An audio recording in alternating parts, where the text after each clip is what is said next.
Hello everyone, welcome to my new blog. I hope आप सभी लोग अच्छे होंगे। गाइस, आज का वीडियो बहुत ही ज़्यादा इंटरेस्टिंग होने वाला है। गाइस, मैं जाने वाला हूँ लखनऊ की ब्रिटिश रेजिडेंसी में। वहाँ की फुल डिटेल आप सभी को बताने वाला हूँ, फुल हिस्ट्री, कब वहाँ पे लड़ाई हुई थी, सब कुछ वहाँ के फुल डिटेल में बताएंगे। गाइस, वीडियो में कंटिन्यू बने रहें। मिलते हैं पहुँच के। फाइनली दोस्तों, हमने यहाँ पे अपनी बाइक पार्क कर दिया है। देख सकते हैं यहाँ पे काफ़ी ज़्यादा भीड़ है। हो रहा टिकट घर रेजिडेंसी का। चलिए टिकट ले लेते हैं। फाइनली दोस्तों, हम पहुंच चुके हैं रेजिडेंसी। देख रहे हैं यहाँ का बहुत ही प्यारा व्यू है।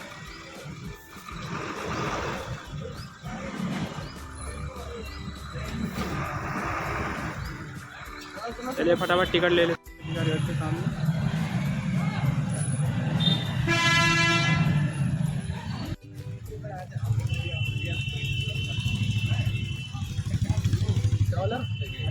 चलिए आज का वीडियो स्टार्ट करते हैं। बेली गर्दा गेट। इस प्रवेश द्वार का निर्माण नवाब सौदात अली खान ने 19वीं शताब्दी के पूर्व में लखनऊ के रेजिडेंट कैप्टन बेली के सामने में कराया था, जिससे यह बेली गर्दा गार्ड गेट के नाम से प्रसिद्ध हुआ। 1857 में युद्ध के दौरान यहाँ की रक्षा की जिम्मेदारी लेफ्टिनेंट एथिकन तथा 13वीं नेटिव एफनेटी के पास थी। घेराबंदी के दौरान इस गेट को अंदर से मिट्टी भरकर बंद कर दिया गया था और बाईं ओर 18 पाउंडर तोप तैनात थी, किंतु क्रांतिकारियों के हमलों से यह बुरी तरह से क्षतिग्रस्त हुआ। इसके सामने लेफ्टिनेंट एल के और जेडर गोली का शिकार होकर मृत्यु को प्राप्त हुआ। अत्यधिक जर्जर हो जाने के कारण हाल ही में इसका जीर्णोद्धार किया गया। सुनहरे अतीत की यादें समेटे हैं लखनऊ की रेजिडेंसी। आज भी यहाँ मौजूद है गदर के निशान। गदर के निशान देखने हो तो रेजिडेंसी से ज़्यादा मकबूल जगह और कहीं नहीं मिलेगी। इस दौर में आज़ादी के मतवालों ने अंग्रेज अधिकारियों के गढ़ रेजिडेंसी में पूरे 86 दिन तक कब्जा जमाए रखा। इस दौरान कई छोटे बड़े अंग्रेज सैनिक और अधिकारी आज़ादी के मतवालों के हाथों मारे गए। संघर्ष में कई हिंदुस्तानी सैनिक भी शहीद हुए। अतीत की कई कहानियां समेटे हैं रेजिडेंसी। आज भी शहर आने वाले पर्यटकों को अपने मुंह पास जकड़ लेती हैं। रेजिडेंसी का निर्माण नवाब असफउद्दौला के शासनकाल में हुआ। नवाब ने अंग्रेजों की सुविधा को देखते हुए उन्हें दरिया के किनारे एक ऊंचे टीले पर बसाया। 1800 में नवाब असदात अली खां के शासन में रेजिडेंसी बनकर तैयार हुई। पहले ईस्ट इंडिया कंपनी की तरफ से नियुक्त अधिकारी इसमें रहते थे। लखौरी ईंट और सूखे चूने से बनी इस 2 मंजिल इमारत में बड़े बड़े बरामदे और एक फाटक शामिल था। रेजिडेंसी के नीचे आज भी एक बड़ा तहखाना है। अवध के रेजिडेंसी इस तहखाने में आराम फरमाते थे। गदर के वक्त तमाम अंग्रेज महिलाओं और बच्चों ने इसी तहखाने में शरण ली थी। बकौल इतिहासकार डॉक्टर योगेश प्रवीण इसी जगह 1 जुलाई 1857 को कर्नल पामर की बेटी के पैर में गोली लगी थी। इस भवन की ऊपरी मंजिल के पूर्व सिरे वाले कमरे में 2 जुलाई 1857 को सर हेनरी लॉन्स को क्रांतिकारियों ने गोली मारी थी। Banquet hall. अवध हुकूमत ने इसी इमारत में ब्रिटिश रेजिडेंसी के लिए दावत खाना भी बनवाया था। ये 2 मंजिल भवन एक दौर में यूरोपियन फर्नीचर और चीन के सजावटी सामान से भरा पड़ा था। इसके मुख्य कक्षा में फाउंटेन चलते थे। बादशाह नसीरुद्दीन हैदर के दौर में इस हॉल में बहुत दावतें हुआ करती थी। गदर के दिनों में इसी भवन को अस्पताल बना दिया गया। 8 जुलाई के हमले में रेवरेंड पॉली हैप्टन यहाँ बहुत बुरी तरह से जख्मी हुए। सेंट मेरी चर्च। योगेश प्रवीण बताते हैं कि 1810 में रेजिडेंसी में गॉथिक शैली का सेंट मेरी गिरिजाघर बनकर तैयार हुआ। गदर के समय इसे गल्ले का गोदाम बना दिया गया। स्वतंत्र संग्राम के मारे गए रेजिडेंसी के पहले अंग्रेज की कब्र की इसी चर्च में बनवाई गई। यही नवाब मुस्तफ़ा खां और मिर्ज़ा मोहम्मद हसन खां की मंजिल भी है। Treasury house. रेजिडेंसी में यूरोपियन अधिकारियों का विमान विभाग था। 1857 की क्रांति में इसके केंद्रीय भाग को प्रयोगशाला बना दिया गया।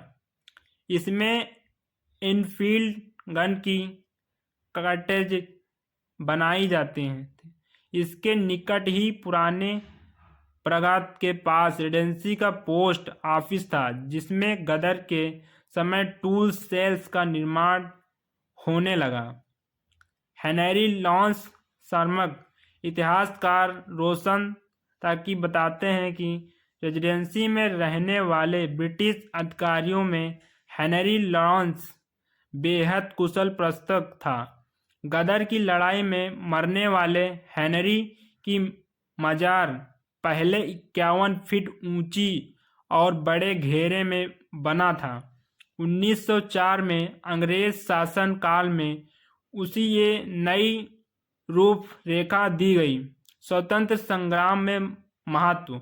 1857 के स्वतंत्रता संग्राम में रेजिडेंसी का अपना ही महत्व है। बेगम हजरत महल के प्रमुख सहायक राजा जियालाल के कमांड में लड़े गए।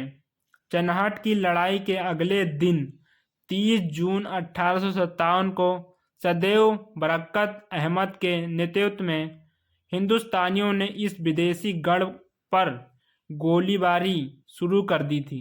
क्रांतिकारियों ने 86 दिन तक यहाँ अपना कब्जा रखा।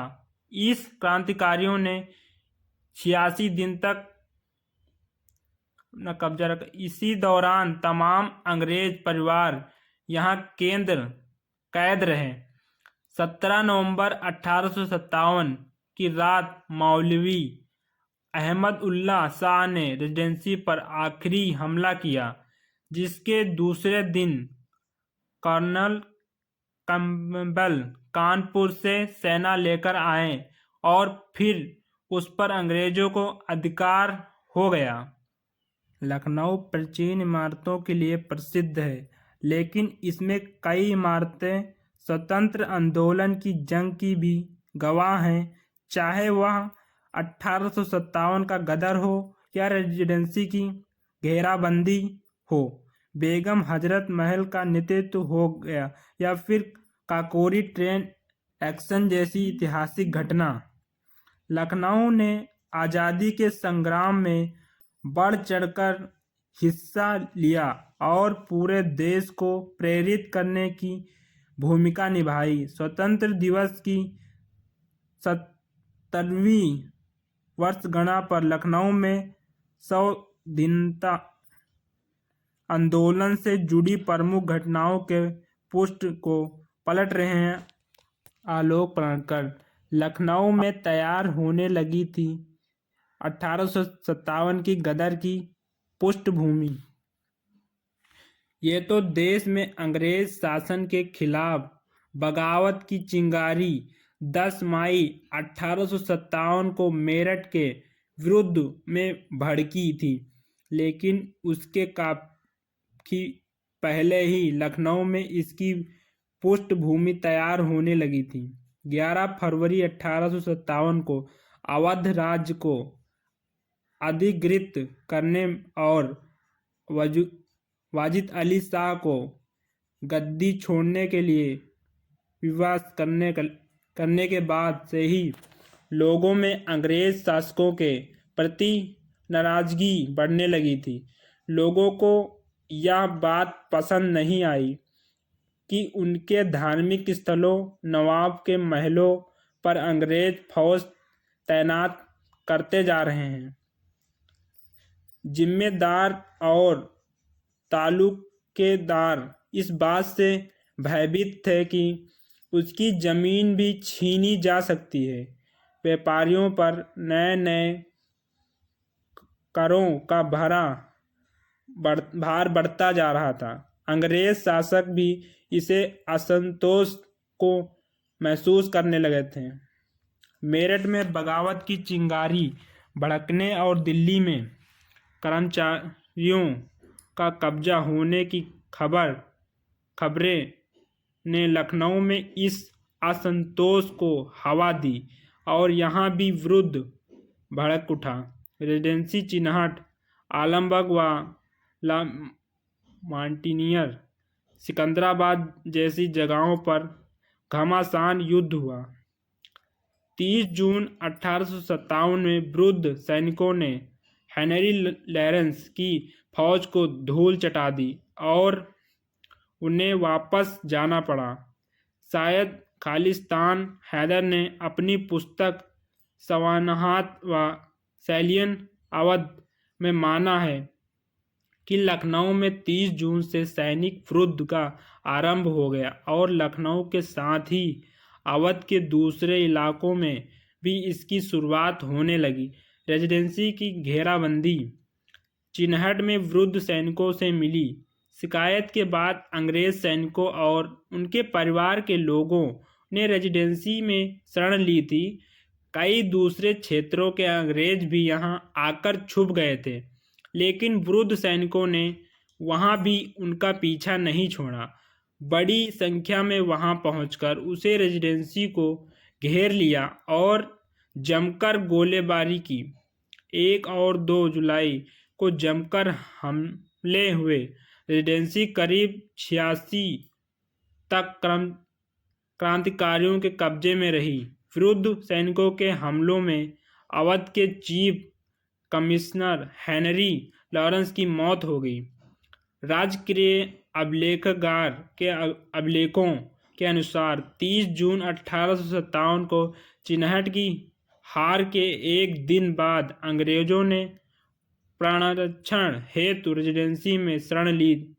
इसमें 130 अफसर, 700 देसी सिपाही, 150 गैर सैनिक, 237 महिलाएं, 260 बच्चे, 50 स्कूली छात्र, 727 यूरोपियन व देसी असैनिक, इस प्रकार कुल मिलाकर 2994 लोग थे।